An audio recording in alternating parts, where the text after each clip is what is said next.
My name is Erin Hamilton. I'm the founder of the Mushroom Conservatory, and I am obsessed with mushrooms. So, today I am going to talk about all the amazing things you can do with mushrooms, some of the interesting things that are going on with it, but most importantly, how you can grow mushrooms anywhere.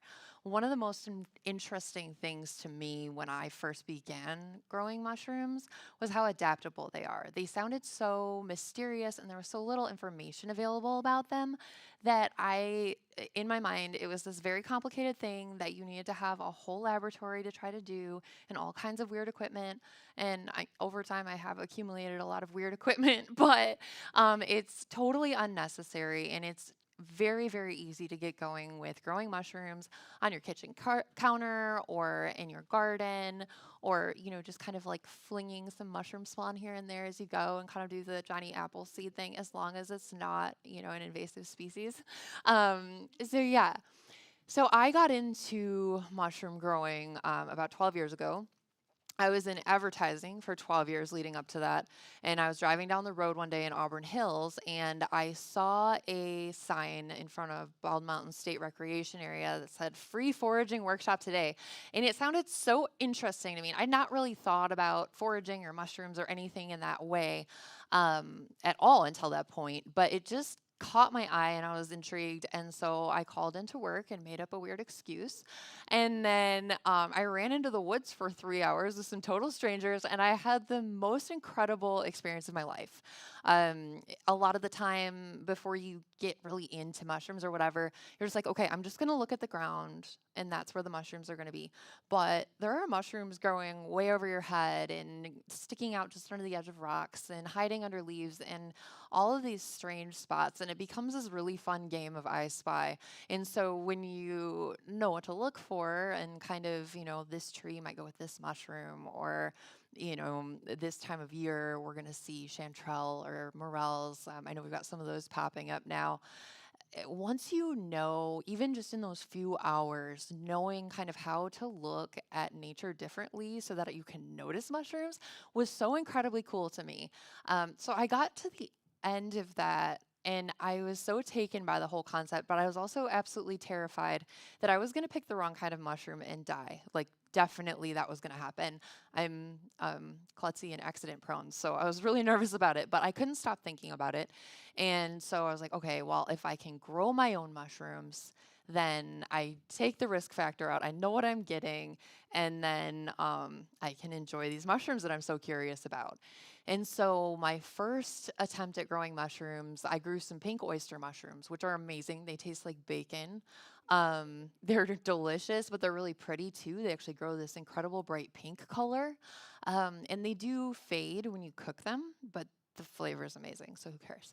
But it was so interesting and so fascinating to me. I went to art school for experimental animation. Science was never on my radar, but as soon as I grew those mushrooms, I was like, if I had done this as a kid, I absolutely would have gone into like microbiology or ecology or something along those lines. So I at that time, you could get like the spray and go kits where you cut open a box, you spray it, and then like a couple weeks later, mushrooms pop out, and it's extremely cool. But you're left going like, how do I replicate this without just buying more of these boxes? And that just really bugged me that no one knew how to do that. So I started out making science kits for kids. I thought that would be a really interesting way to just get kids to look at our environment totally differently and explore food accessibility and all kinds of cool stuff. So anyway, those wound up taking off, and then I started hearing from families all over the place that wanted to grow for food or for maybe the farmers market, different things like that, and that is really what the Mushroom Conservatory grew from. Um, but it always at the core is about making science and nature accessible to people and making it easy for people to grow their own food. So, first, we're going to talk about a couple really interesting mushroom facts, and then I'm going to give you like the foundational overview of how you can actually start your own mushrooms from the ground up so that you're not just having to buy more boxes. You can actually, take some simple skills with simple materials, probably stuff you have sitting around your house, and then grow your mushrooms and then keep growing mushrooms. And then you've got it in the bag and it's great. And then you can kind of expand out from there to more complex methods. So, one thing that's really interesting, I love oyster mushrooms. So I do a lot with oyster mushrooms. I do have a lot of different mushroom growing kits that are culture based that are oyster mushroom kits. They're delicious. They grow very, very quickly. And there's a bunch of different varieties of them, and they each have their own really distinct flavors. So, oh, it's my screensaver napping over here. Thank you. Excuse me. I know we all get that pop up. Let's see. There. So that's some plug spawn. And so if you're into doing mushroom logs, you actually would use those. And you can buy pre-made plug spawn, but you can actually make your own very easily. So we'll talk about that in a minute. But these are oyster mushrooms that he's holding there. Anyway, oyster mushrooms, a lot of different flavors. So you got king oyster mushrooms. Those are blue oyster mushrooms in the picture right now. They kind of chased halfway between chicken and crab. There's pink oyster mushrooms, which are very bacony. They just kind of have this wonderful smoky, savory thing. There's black pearl oyster mushrooms, which have kind of like a traditional mushroom savory, but there's this sort of hint of black pepper. It doesn't it's not spicy. It's just wonderful. So I love that in soups, anything like vegetable roasts and stuff. And then there are golden oysters, which everyone's very up in arms about right now. Um, I'm I have mixed feelings about it. I'm very like we stopped making golden oyster kits when the concern for the potential of golden oysters being invasive came up, just to be on the safe side. But behind the scenes, I've been doing a lot of digging just to see like, well, how far back can we actually find evidence of golden oysters being in the Midwest? So the furthest back I've found so far is in the 1950s. There's a specimen from up by Tequamanon Falls. Um, but it's really interesting because different types of mushrooms can remove different types of contamination from water and soil. So I'm in the middle of a research project in partnership with the Henry Ford where we're gathering as many types of native species of mushrooms as possible and using those to grow living water filters that can remove contamination. So we're tackling industrial contamination in the Rouge River, and we're getting ready to do our third-party lab validation to prove that we can remove PFAS with this method. So very excited about that. But I have been kind of following golden oysters for quite a while because the way they work, they're a white rot fungus, and they can actually eat away at different things. So even though we're seeing more of them, my hypothesis, which we cannot spread yet because it's, I don't want to spread anything that, turns out it really is invasive. It really is a problem. I don't want to encourage anyone to go out there spreading golden oysters until we really go deep into this. But what I see happening from spending hundreds and hundreds and hundreds of hours in the woods is golden oysters are actually going in and hitting these spots where there's contamination. There's not a lot left that's alive there, and it's eating it up and actually helping clean up on its own. And there's also the factor of a lot of people that are reporting sightings of golden oysters use this app called iNaturalist. That app has grown, its user base has grown in exact proportion to the number of golden oyster sightings over the time that's been noted. And golden oysters are a lot easier to see in the woods than anything else. So I have my druthers about it being invasive, but I'm not playing around until, we really nail down exactly what's happening. But keep an eye on golden oysters because they're fascinating. So oyster mushrooms have been proven to have their own language of at least 50 words. They can actually communicate with each other. Mushrooms all work from an underground network called mycelium. So it's like this white web that's under the ground. It can go kilometers and kilometers. They can be massive, like just clumps of this mycelia growth under there. So mushrooms are actually the fruiting body of mycelium. So wherever there's mushrooms, there's a bunch of mycelium going on beneath. So mushrooms communicate in electrical impulses through that mycelium, just like internet or a phone line. And trees use that network to send signals to their seedlings, like there is a disease going, you need to get more of these nutrients before this takes us out. It can ping it about, dehydration and different things. And so the forest has this living message going through mycelium. Um, and then climb up to like the human body and the different things that mycelium can do for your immune system. Or lion's mane mushrooms are another favorite quick grow mushroom of mine. They taste like crab, but when you dehydrate them, they get chocolatey, and I use them to make chocolate no bakes without any cocoa powder. And they've actually been proven to restore neural pathways. So they're there's this huge, just very interconnectedness throughout mushrooms. But then the core of everything I do comes down to food. So I'm the president of the Detroit Institute of Gastronomy. It's a culinary school in Detroit, really cool apprenticeship based program. But my whole thing is all food and connecting food and making food easy for people to get. So now we're going to talk about how to grow mushrooms, and then everyone can ask me as many questions as they want to until we run out of time. So and this is we're going to talk about oysters. We're going to talk about like oyster mushrooms. We're going to talk about lion's mane mushrooms, and we'll talk about wine cap mushrooms. So lion's mane and oyster mushrooms are grown very similarly. You start out, and this is you start out the rice part I'm about to say. You can start wine caps this way as well, but it deviates once you get past the rice. So you start out, you have liquid mushroom culture, which is usually a syringe. It looks like a gel. It's actually living mushroom tissue suspended in a nutrient. And so you take that, and then you take a bag of brown rice. You can either, you can do this on a bunch of different grains, but if you're getting started, this is the easy shortcut. It's just, it's way easier than going out and sourcing all of these really specific grains and stuff. So start with some brown rice. You can use one of the pre-cooked Uncle Ben's brown rice bags that people put in their lunch boxes, or you can cook your own brown rice. You can take that if you're cooking your own. You want to take it while it's still hot right after you cook it and put it into like a freezer bag, or you could use a mason jar too, whatever is easy, but you put it in there. You want to seal it up so it doesn't have any extra air, and then you let that sit until it's completely cool. Either way, you open up your container as little as possible so you're not letting any extra air in. All of our ambient air has some kind of microbes floating around. So the idea when you're growing mushrooms, just like DIY at home, and you're not dealing with like a clean room and a flow hood and all this sterilization equipment, just you want to turn off any overhead fans, wipe off your surfaces really good. Just make sure you're clean. It's really not that big of a deal. And you just take your syringe of mushroom culture and you inject 1 milliliter of that into your bag of rice. So like with a Uncle Ben's bag, 1 milliliter. Use like I like a good quart size freezer bag is perfect, or like a mason jar. I just feel like you don't get quite as much airflow in a mason jar, just the way it's condensed in there. So I like the recycling aspect and the airflow aspect. So anyway, got brown rice. Add 1 milliliter of your mushroom culture from a syringe to it.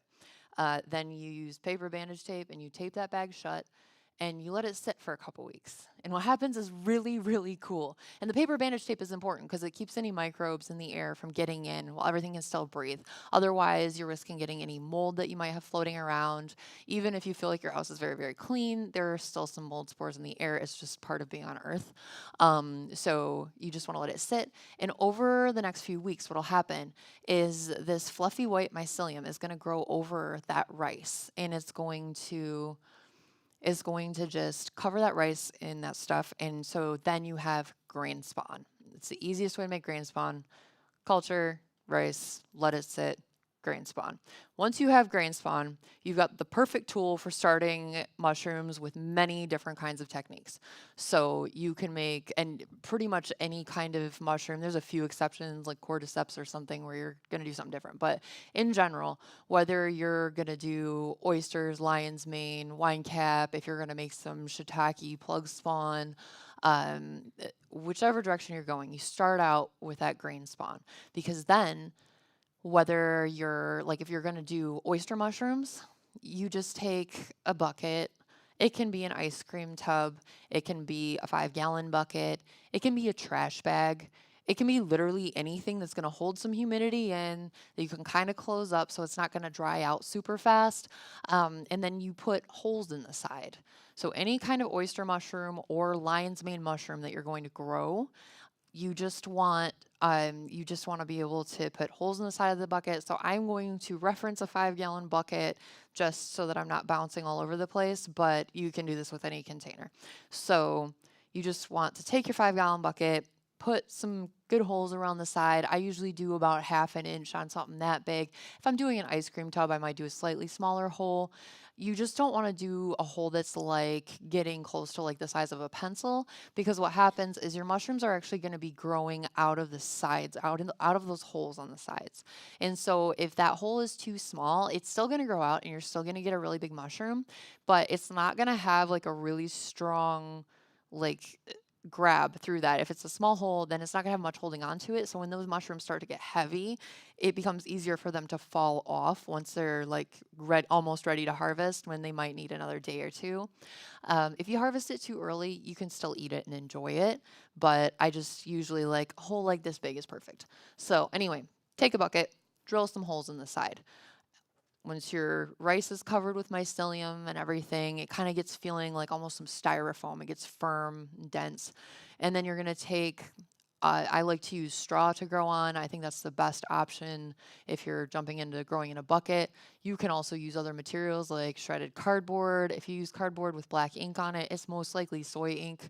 Almost all black ink on cardboard in America now, as long as it's not glossy, is soy-based ink. And mushrooms love soy, so they'll actually eat that up and grow off of the cardboard, which is made out of wood pulp. And so it's kind of this like sneaky, awesome way to get rid of your Amazon boxes. But so you can shred them up and steep those in water, or you could use coffee grounds, or you could use ripped up denim. There's so many things you can use. But anyway, back to the straw. I like straw. So you're going to take straw, enough to fill your bucket. You want to soak that in hot water overnight. And then you drain the water out in the morning. And then you take that and you're just going to put like a layer of straw in the bottom of your bucket, like maybe this thick. And then you're going to crumble a little bit of that rice, that grain spawn over the top. And then you're going to put another layer of straw and you're just going to lasagna your way to the top. And then you put the lid on. And the very, very tempting part for the next 3 or 4 weeks of your life is going to be trying to keep that lid on and trying not to peek under the lid. Because at first you'll be like, I don't care. I'm not going to look under the lid. 3 days in, you're going to be chewing your arm off just wanting to see what's happening in there.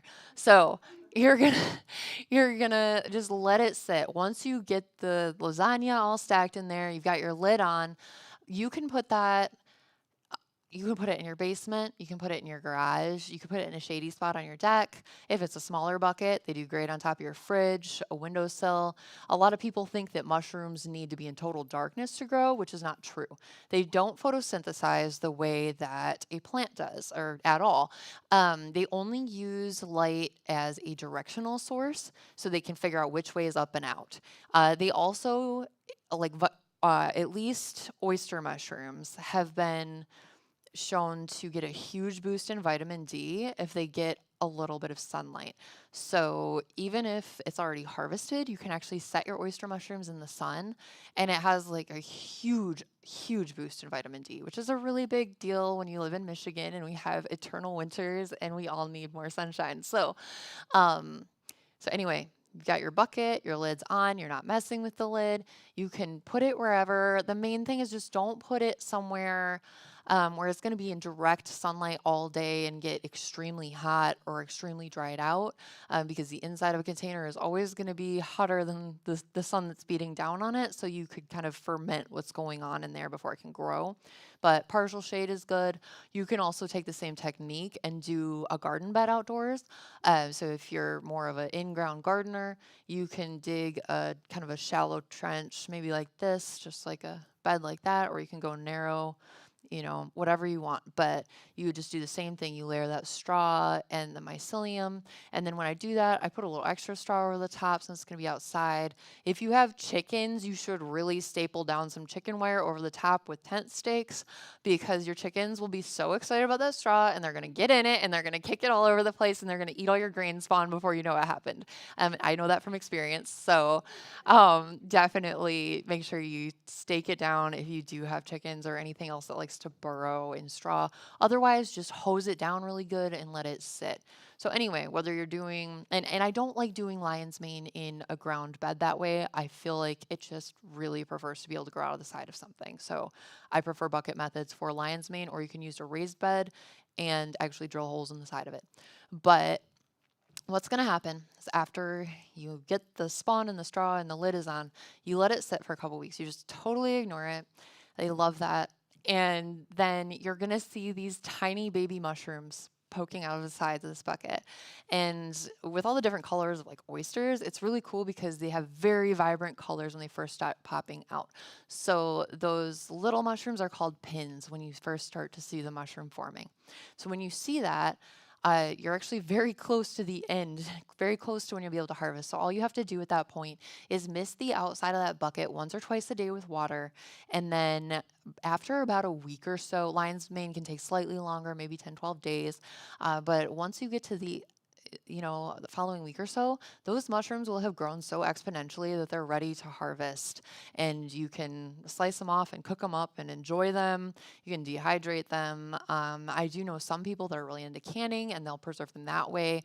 And then if you can get a few more harvests out of that bucket by taking it, steeping it in water. You can, if it's a big bucket, I usually will just put it in a Rubbermaid tote or the bathtub, fill it up with water.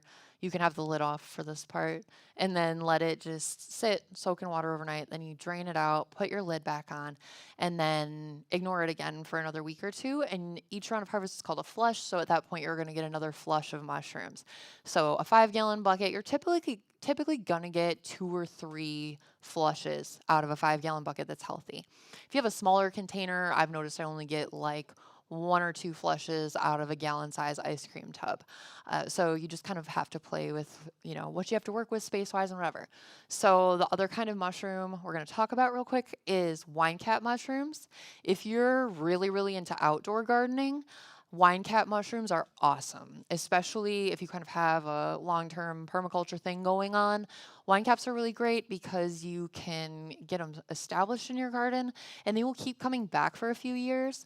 Typically 2 or 3 years, but if you keep adding more wood chips, then, which I will explain in a second, if you keep feeding it with more wood chips every 2 years or so, then you can actually keep that going. And it's basically just feeding them.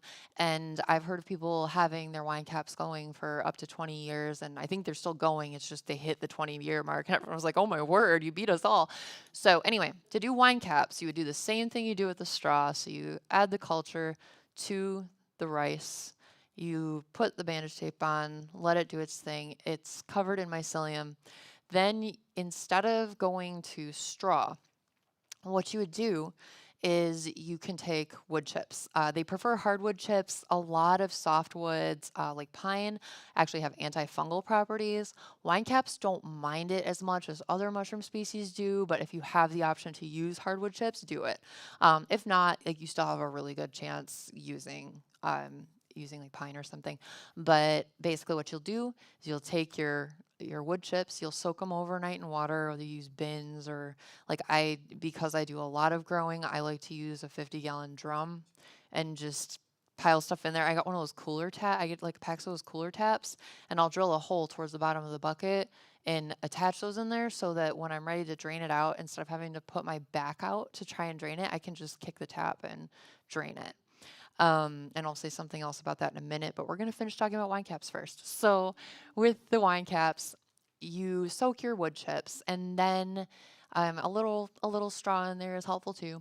But you can either do like just a normal garden bed kind of thing, where maybe you take a 3x3 or 6x6 foot area, whatever shape you want it to be, and just dig down a little. Maybe like some people do like 2 or 3 inches, some people go like a foot. I think about 8 inches deep is like a nice solid middle ground there. So dig yourself a nice little drop down in your garden bed there. You're just gonna do the exact same thing where you put some of those wood chips down.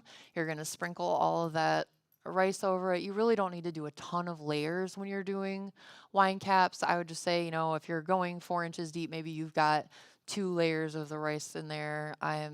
If you're going 8 inches deep, maybe try for like 4 layers that spawn so that it can work through it, but it just doesn't need to be a ton. So anyway, you get all that in there. I like to throw a last layer of straw over the top, hose it down really good because that keeps that hydration in. But my favorite thing that you can do with wine caps is if you do a narrow trench along the edges of your garden paths and maybe just a few inches wide and go for distance instead of just a big square, you can make these amazing borders to all of your garden areas. And then they come back a few times throughout the season. They're big. They've got these big white stalks with these rosy red caps, and they taste potatoy, and they go good with every single garden harvest, and they make my heart so happy. They're wonderful mushrooms, and they look cool. So I'm a big fan of doing the garden path edges with those. I did just do an article for Mother Earth News on growing wine caps. So if you want like my extra hacks and stuff, look up that article. There's lots of like pictures and notes and things. Yes. Mother Earth News. And I have a lot of different mushroom articles through them. So if you just look up Erin Hamilton with Mother Earth News, you can find kind of my whole collection. And then I have two books coming out through their publisher, Ogden Publishing, later this year, the Mushroom Growers Guide, books 1 and 2. So those are like all of my secret tips and tricks, which I've always meant to tell everyone, but I never managed to tell everyone. So yeah, so anyway, that's kind of like the two different directions you can take. Whether you're going, like just getting started, there's 900,000 different directions you can take. But if you're getting started, if you don't want to do it in an intimidating way, and you really want to be able to like replicate what you're doing instead of just, kind of starting halfway through the process every time and having to just buy more and more stuff, then either start some rice, start a bucket, watch it grow. You'll be completely amazed. Mushroom culture doesn't go bad right away. You're not going to use a whole tube of culture all at once. So you can try a couple times just off of one culture. Or, do the wine cap thing. Wine caps take a little longer to establish, so it's going to be like from when you start it, it's going to be 6 to 9 months before you start seeing them, but then you get them a few times a year for a few years. So it just kind of depends which way you want to go with it. But there's a lot of really cool options for that. So yeah, but then you can get into like using that spawn that you've created. You could also make your own plug spawn for doing logs, which is really cool because plug spawn is not cheap. Usually you're going to pay $20 or $30 for a bag that's big enough to do a 4 or 6 foot log. But if you've got like a bunch of logs that you want to do, that adds up very quickly. You can just buy a bunch of hardwood plugs in bulk, spend 10, $20 on that, spend $20 on some culture, and start that spawn. All you do is you boil those plugs for an hour or two. I go for 2 hours just because I don't know, I do. But you let them do that, and then you just take a mason jar. You throw those plugs in mason jar, and then you don't even need to put a ton of your grain spawn on top, but just sprinkle a little bit of that on top, like quart-sized mason jar. Put the lid on. I like to put the lid on a little loose and put tin foil over the top. That way it's got like, or even better, like use that paper bandage tape. Paper bandage tape is the best tool that you can use for mushroom growing. Um, you can use it for filters on all kinds of different stuff as you go along. So just get some paper bandage tape. But if you just tape around the edge of the jar too, that's another good way to kind of keep it so it can breathe, but you're not getting anything extra in there.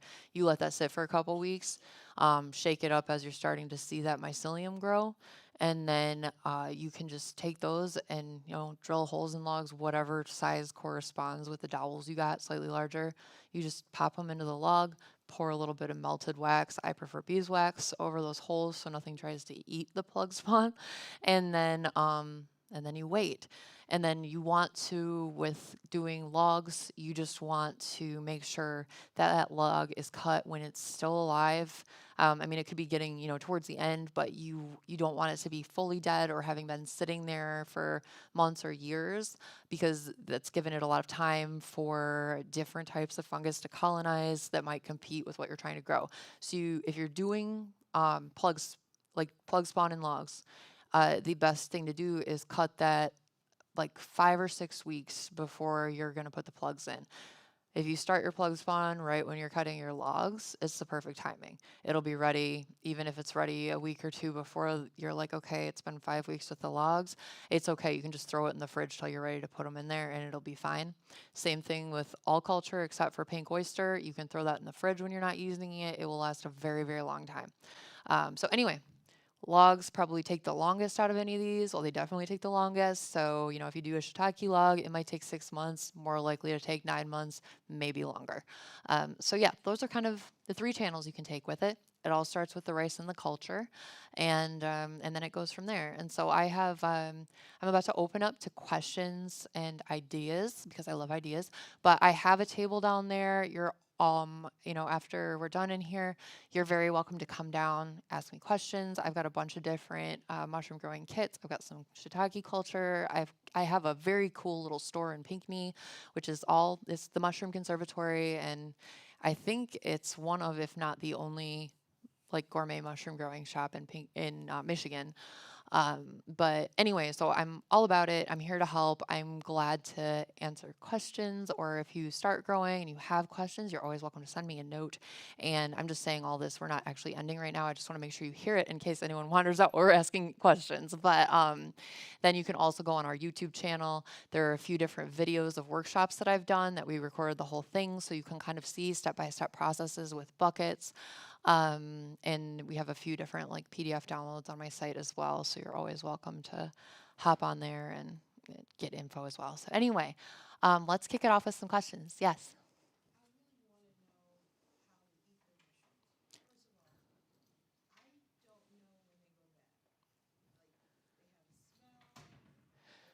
That's a really, yeah.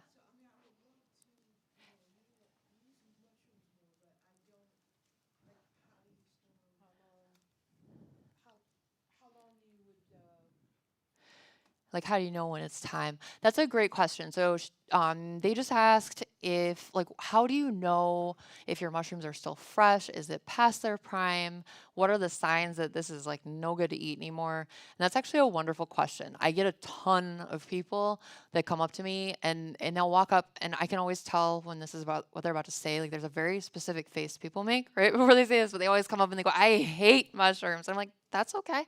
Like, you can hate mushrooms, but most of the time when I start talking to people that hate mushrooms, it's actually that they've only had horrible mushrooms that are probably like past their prime, or they're not cooked right, or, there can be a multitude of things. The first thing, though, that's pretty universal to I have yet to find a mushroom that this is not true for. If it's getting slimy, like if it just has that, like it's getting slick on the surface, it's kind of slimy, or it just seems way too damp on the surface, that's a really big sign that it's probably decomposing. Some mushrooms, like chicken of the woods, will actually kind of get crumbly and dusty when they're about done. Um, and they'll get like that before they start stinking. But when they start stinking, like if it smells bad, like don't eat it. But on the flip side, with that note, like I think smell is very subjective, and there are like a lot of the mushrooms that I've been talking about, like oyster mushrooms or lion's mane mushrooms, do have this kind of like it's like a fishy, earthy smell when they're raw. And so if that's what you're smelling and it's not slimy, it's not turning a weird color for what it should look like, then it's probably just needs to be cooked and then it'll be fine. But once you're getting into that like slimy or crumbly or it just smells awful, it's definitely bad. And a lot of grocery store mushrooms have been on the shelf too long. So if you're buying like those little packs of sliced mushrooms and stuff, where they look rough, and you get them out of the pack and they already have that kind of awful texture to them. I mean, those button mushrooms do like technically last a long time on the shelf, but that is really, really pushing it. So yes.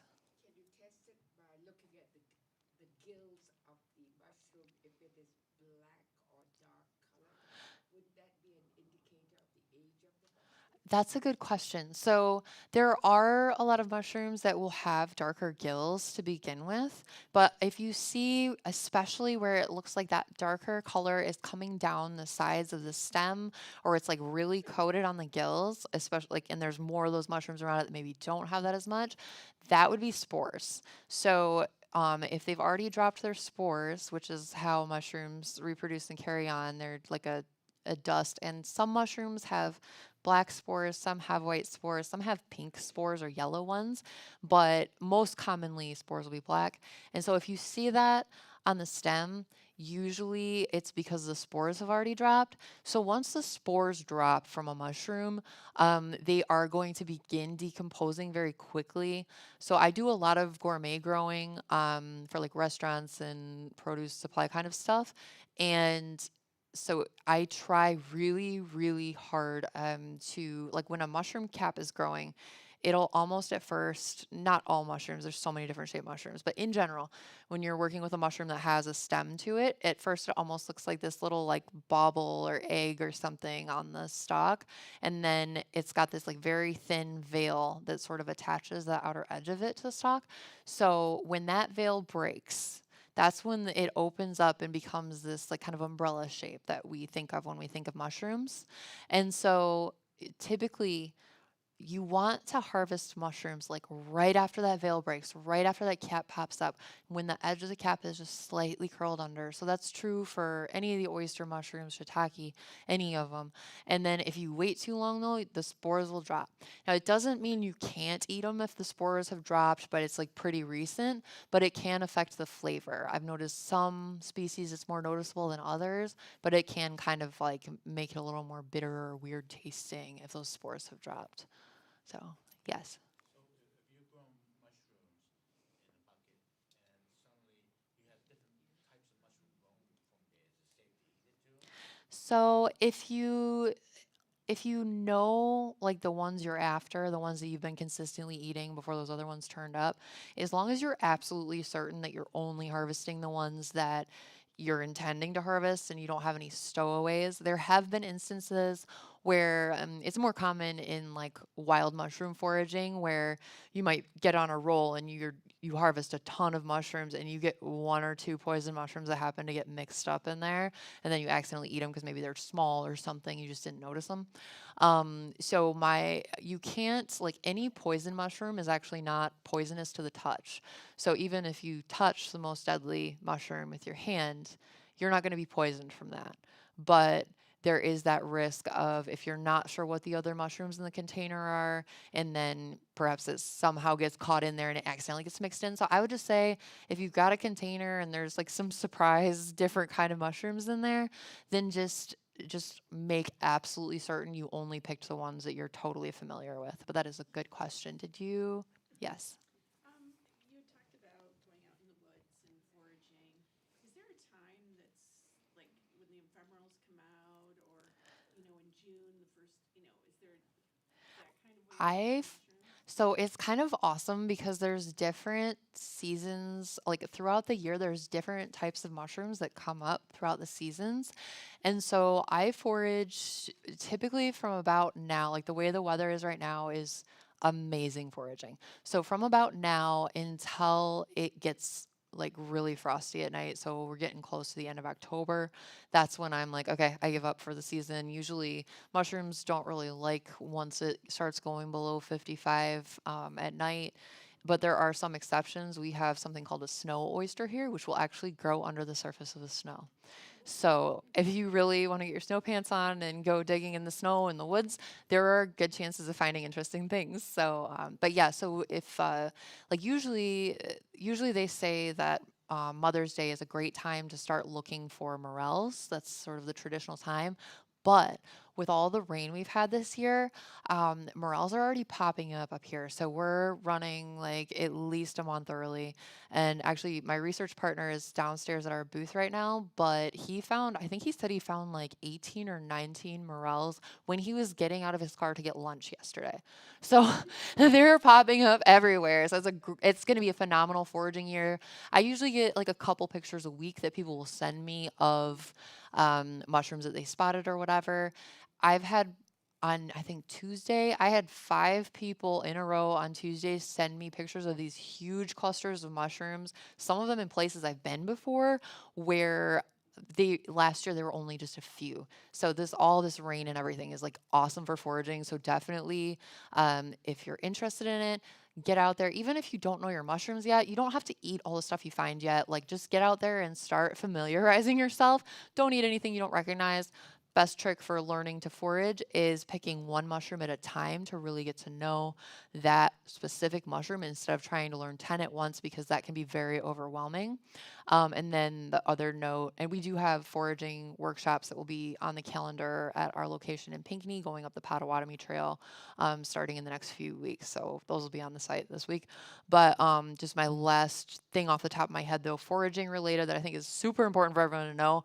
We are in the middle of the worst tick season I have ever seen in my life. We pulled one off of my niece 2 days ago. One of my friends stopped by my shop yesterday and he had just taken his dog out in the woods. He was foraging. He pulled 2 ticks off of himself and 31 off of his dog. And this is like the guy who never exaggerates. So I was very freaked out to hear that. So be very aware of ticks. There's something called permethrin. I hate chemicals, but when it comes to ticks, I would rather use what I have to keep them off of me. I got bit by a tick last year. It was not Lyme. They still have not identified what I wound up with, but I had 107-degree fever and I couldn't get out of bed for 3 weeks. I don't play with ticks. So beware of ticks. Yes. When you mentioned before the golden mushroom where it is absorbing the toxin, does that mean if you ate it, you would get that whatever toxin? Could you hear me? I could. If you want to say it again just so they can hear you, because that's a really good The question. golden mushrooms, you said that it absorbs the toxins, it's pulling it out of the soil. So if you eat that mushroom, are you getting those toxins or does it somehow? That's a very good question. So, mushrooms can actually digest a lot of different toxins. So, a lot of like organic contaminants, it's actually using enzymes to digest that. So, it disappears it. But when you get into elements, like you're dealing with maybe mercury or lead or something, like we see a lot of cadmium in the rouge. So if it pulls up heavy metals, so mushrooms can absorb and adsorb metals. And so if you're in an area that's known to have heavy metal contamination, it's going to be in there because there's no way to destroy an element. So we're working with different methods right now to actually basically take different mushrooms that are really good at that and then destroy them in a contained environment where we can then take the leftovers and then put that into containment, which is more efficient in the long run than taking dump trucks of sediment out to Ypsilanti and burying it in cement for someone else to deal with in 50 years. So that's my hope, is to develop more methods. Your arm has got to be getting sore. I'm sorry. What is your question? So I wanted to ask about growing outdoors. Yeah. What's like the ideal time to like get those beds started, and also how do you keep them safe and healthy over the winter? So, yeah, so like if you're doing wine caps outdoors, and this is pretty true for oysters. I try to start oysters a little earlier in the year just because they don't always come back every year. Pink oysters are tropical, so they're never going to make it through a Michigan winter. But blue oysters, white oysters, sometimes king oysters can actually overwinter if we don't get a winter like we did this year. Um, I'm getting too close to something. All right. So the with the wine caps.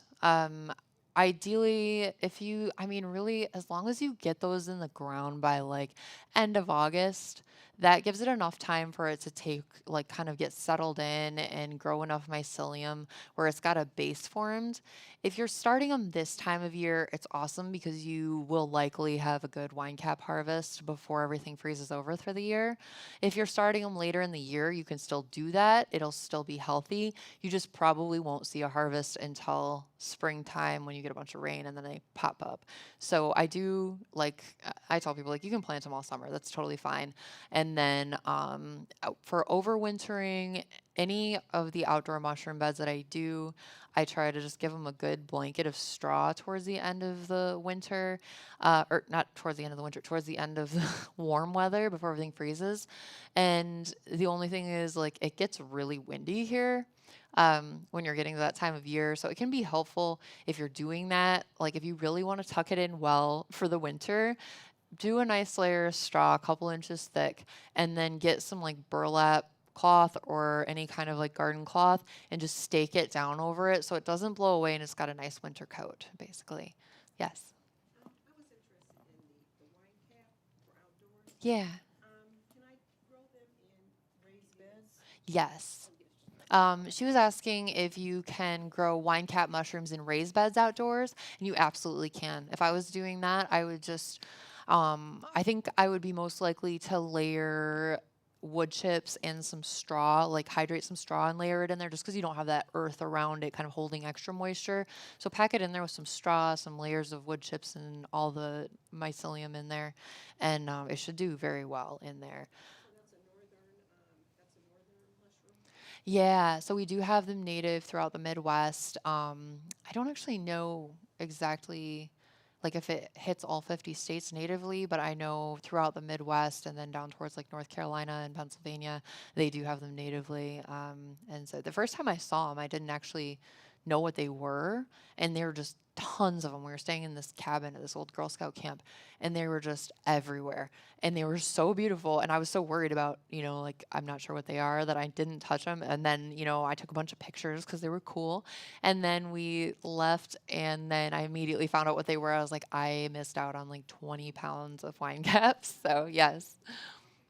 Do all mushrooms use the same mycelium network? So that's a good question. So each species of mushroom is going to kind of have their own mycelium, but it gets like there's so much interwoven under the forest that there can be many layers of that going on. But typically when you see a very large body of mycelium going on, like there's a in the UP there's a massive body of mycelium. I want to say it's like 1.8 kilometers or something ridiculous. It's honey mushroom mycelium, and that's all just one big organism of mycelium. And the thing that's wild about those bodies of mycelium is it's been proven that mycelium can actually store data, and it's proven to have at least short-term memory. Now they're showing a lot more potential in long-term memory. Before all of this mushroom growing, like I've always been a super nerd. I love technology. I love mechanical stuff. I love computer stuff. I build computers and I love code. So that's kind of one of my like just nerdy behind the scenes things that I'm looking at is like how do we begin, even with those languages that they're communicating in, like how do we translate that language? How do we see what data they're storing? How do I look at that 900-year-old body of mycelium up north and find out like is there environmental data stored in it? Has it been listening to everyone that walked by? So I have a lot of questions about that. And there are around 14,000 species of mushrooms that have been identified, but it's believed there's between 3 and 4 million in existence.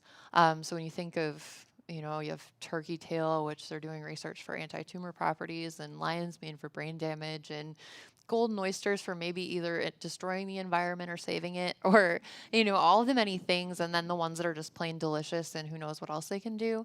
Um, it's very exciting to me, all the potential that's hidden out there. We've found all of the continents and all that, but you could still go out and find a mushroom that could do just about anything and discover that. So I'm always curious to see what we find next. Yes. We have time for one last Oh, we have time for one more. Okay, let's yes. Where do you get like your initial, I don't remember what you called it, the initial thing that you like squirt? Oh, the culture. So, oh, it's really cool. So I got really into making culture like early on in mushroom growing. So basically what I do, and you can actually, if you have a strong culture, you can use culture to make more culture, but you can only go 2 or 3 generations down. And so like if I made a culture from a culture, that would work. If you made a culture from that culture, it would work. You try to do it again, it just fizzle out because it's just too far deep. And so, but if you had a culture or if you had a fresh mushroom, you could take the fresh mushroom that you wanted to turn into a culture, and you can put that on agar on a petri dish. And you let that mycelium grow out, and then you take like the cleanest possible sample. If you're really, really lucky, then you might get a clean shot off the bat. A lot of times it might take a couple rounds going, a few transfers of little pieces that are clean to the next petri dish before it's just all clean, no little moldy spots or anything. Once you get that, or you just have culture that you're using, you take a mason jar and you fill it up with water and you add about a tablespoon of light malt extract or honey. You can also use corn syrup, but that just kind of grosses me out. I don't know why it does. But so a tablespoon of basically some form of sugar. And so you've got that in your mason jar. You take that lid and you put 2 holes in it and you on one hole you put that paper bandage tape, and then on the other hole you would put a self-healing injection port, which you can buy a big bag of them for a few dollars, and they're just these little rubber stoppers, but you can actually use a needle through them to extract or inject whatever liquid you have in there without letting contamination in. So once you have your jar made and you've got your fancy lid made, then you put that in a pressure cooker at 15 psi for about 45 minutes. What happens is that uh, pasteurizes or sterilizes it depending on whether you're using a pressure cooker or an actual autoclave or sterilizer. And then once it's cool, you either inject your existing culture into it, or you can take a sample off of that super, super clean petri dish in a sterile environment and add that to it. I usually also put a magnetic stir bar in there so I can put it on stir plates like you see in a lab to make it stir, because once that mycelium starts growing in that liquid, it can get very thick and clumpy and harder to get out. So if I have run out of magnetic stir bars, which I do sometimes, then I'll actually just use marbles, or sometimes I use keys, or sometimes I use rocks, or whatever I have sitting around that would survive the pressure cooker without altering the liquid, that I can shake it up and break up that mycelium with. So anyway, you put that in before you pressure cook it. You pressure cook it, you add whatever your source of mycelium is. You let that sit for, some it's a couple weeks, some it might be, over a month. You let it sit for a while, and it'll look like this gel brain kind of thing going on in there. And you just want to make sure you're kind of swirling and shaking it up enough to keep it from turning into one solid mass, because then it'll get to the surface and it'll grow almost like a SCOBY on top of white mycelium. So I love making culture. I have 14 pressure cookers in my workshop. The only time I've ever actually exploded a pressure cooker was when I was using an Instapot to make soup, and there was a dent in the Instapot. The lid came off, it hit cabinets, and it seemed like it was fine, and we were eating dinner. A few minutes later, we just heard this rattling, and then both cabinets just went boom, and all of the plates started flying out, and every single plate smashed, and the cabinets came off the walls, and I threw away the Instapot. So I prefer to use like an all-American pressure cooker, just because you can use those wing nuts, bolt down the top really good. It has a lot of great safety mechanisms. So that would be my final tip as far as making culture goes, is I Instapots are not a great option. I would definitely steer towards using a real pressure cooker with proper safety mechanisms. So anyway, it has been lovely to talk your heads off about mushrooms, and I will be downstairs at our booth for the Mushroom Conservatory. You're welcome to pop by and ask more questions. You can always shoot me an email, and I'm happy to answer questions. I sometimes take a couple days because I really am out in the woods a lot, and I've tried climbing trees and answering emails, and that did not work great. So anyway, feel free to get in touch, stop by and say hi, and thank you for listening to me.